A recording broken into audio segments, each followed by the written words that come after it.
In 1971, you were posted at the U.S. Embassy in Moscow. At this time, Henry Kissinger made his secret trip to China.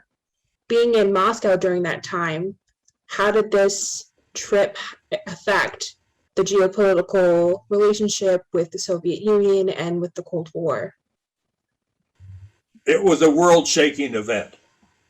I can still remember standing at the news ticker in the American Embassy in Moscow, where I was serving at the time, and reading the unbelievable news that Dr. Kissinger was in Beijing. I was the second secretary in the U.S. Embassy in Moscow at that time, and I covered Soviet relations with Asia. But the Russians had not permitted me to have access to any of their Asian specialists until Dr. Kissinger showed up in Beijing. And then their Asian specialists began to seek me out to try to find out what was going on in U.S.-China relations. We used to also run into Chinese diplomats at diplomatic receptions in Moscow, but during my first 2 years there, both of us were under instructions to have absolutely nothing to do with the other.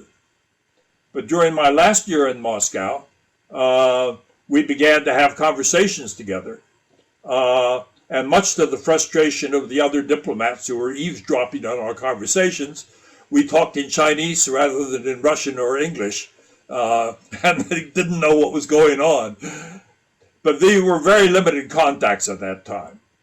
But the U.S. breakthrough to China was really the turning point in the Cold War. Because I grew up during the Cold War and spent 35 years in the Foreign Service during the Cold War. And I remember the anxiety that we felt during the 50s and 60s over the fact that China had been lost, great portions of Europe had fallen into the Soviet Empire. In 1965, it was very close as to whether Indonesia was going to go communist.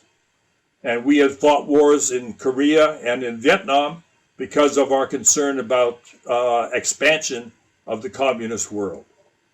So while we were militarily very strong, psychologically, we were not self-confident. And I can remember the concern that a single socialist-leaning professor in a university might infect the student body to believe in communism.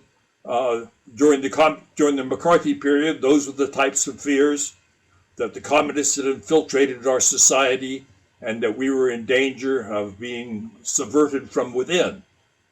And those fears vanished. We became, shall we say, psychologically self-confident after the breakthrough to China. And we continued, of course, to have a powerful economy and a powerful military to support our international operations.